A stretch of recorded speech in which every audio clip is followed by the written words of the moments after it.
Assalamualaikum warahmatullahi wabarakatuh. Perkenalkan, nama saya Asmaul Husnatin. Saya adalah mahasiswa program pendidikan profesi guru PGSD kelas 4 di Universitas Negeri Malang. Pada kesempatan kali ini, saya akan menjelaskan topik 5 pada bagian koneksi antar materi. Topik 1 menjelaskan tentang perjalanan pendidikan nasional. Pendidikan sebelum kemerdekaan, yakni pada tahun 1854, beberapa bupati menginisiasi untuk mendirikan sekolah kabupaten yang hanya mendidik calon pegawai.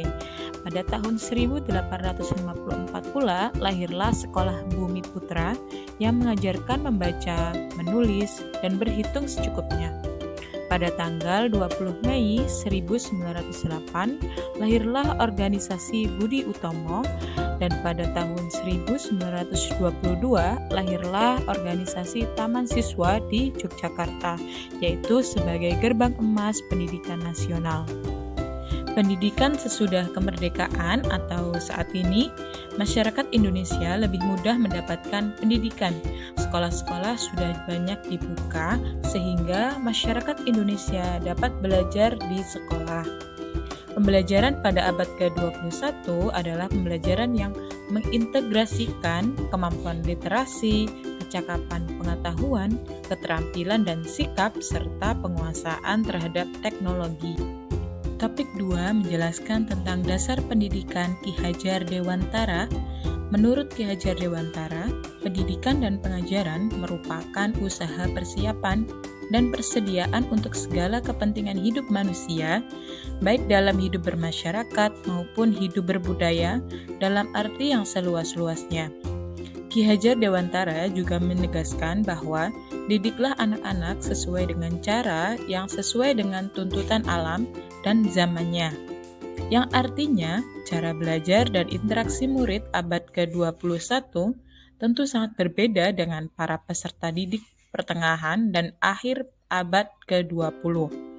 Ki Hajar Dewantara memiliki keyakinan bahwa untuk menciptakan manusia Indonesia yang beradab, maka pendidikan menjadi salah satu kunci utama untuk mencapainya. Pendidikan dapat menjadi ruang berlatih dan tumbuhnya nilai-nilai kemanusiaan yang dapat diteruskan atau diwariskan. Topik 3 menjelaskan tentang identitas manusia Indonesia. Pancasila merupakan intisari dari nilai-nilai, jiwa, dan semangat yang dihidupi oleh orang-orang Indonesia yang selalu menjunjung tinggi nilai gotong royong. Hal ini juga ditegaskan oleh Ki Hajar Dewantara. Dengan menggali nilai-nilai luhur yang sudah dihidupi masyarakat di Kepulauan Nusantara, Soekarno menjadikan Pancasila sebagai identitas bangsa Indonesia sekaligus manusia Indonesia. Pendidikan tidak cukup hanya untuk membantu memahami keragaman. Pendidikan adalah suatu proses untuk melestarikan keragaman, menemukan nilai-nilai yang menyatukan keragaman, dan melawan segala bentuk yang merongrong kesatuan. Sehingga pendidikan mesti menjadi praksis hidup bersama yang saling peduli, mengasihi, menghargai, dan bukan saling menyalahkan dalam semangat kompetisi. Topik 4 menjelaskan tentang Pancasila sebagai fondasi pendidikan Indonesia. Para pendiri bangsa telah menggali nilai-nilai filsafat hidup berbangsa yang dirumuskan dalam dasar negara Pancasila, sehingga Pancasila merupakan dasar filosofis pendidikan pada umumnya dan pendidikan agama di Indonesia yang berkontribusi bagi kesatuan hidup berbangsa dalam kemajemukan Indonesia. Nilai-nilai Pancasila menjadi dasar perkembangan paradigma pendidikan transformatif untuk melestarikan kemajemukan budaya, agama, ras, dan suku di tengah tantangan dan ancaman keterpecahan hidup berbangsa. Topik 5 menjelaskan tentang telaah praktik baik pendidikan yang memerdekakan. Pendidikan yang memerdekakan adalah pendidikan yang memberikan kebebasan kepada peserta didik untuk mengembangkan kemampuan sesuai dengan minat dan bakat yang mereka miliki tanpa adanya belenggu.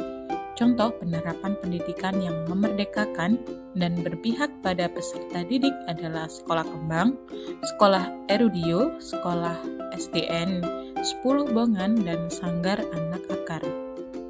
Kesimpulan dari topik 1, 2, 3, 4, dan 5 adalah Indonesia mengalami perubahan dan pembaruan seiring dengan perkembangan zaman. Hal itu terjadi baik dari masa sebelum kemerdekaan maupun setelah kemerdekaan. Indonesia terus menyesuaikan sistem pendidikannya agar tidak tertinggal oleh perkembangan teknologi. Meskipun Indonesia melakukan pembaruan sesuai dengan perkembangan ilmu teknologi, Indonesia tetap berpedoman pada Pancasila sebagai landasan dan tetap memperhatikan identitas manusia dalam pendidikan. Selain itu, pada abad ke-21, sudah seharusnya pendidikan mampu membantu peserta didik dalam mengembangkan kemampuan serta potensinya tanpa adanya tekanan ataupun belenggu dari faktor dalam dirinya maupun luar dirinya, yang mana ada 3 prinsip yang harus dicapai, yaitu hidup tidak diperintah, berdiri tegak karena kekuatan sendiri, dan cakap mengatur hidup dengan tertib, seperti contoh implementasi dari beberapa sekolah yang telah memerdekakan dan berpihak pada peserta didik, antara lain Sekolah Kembang, Sekolah Erudio, SDN 10 Bongan, dan Sanggar Anak Akar.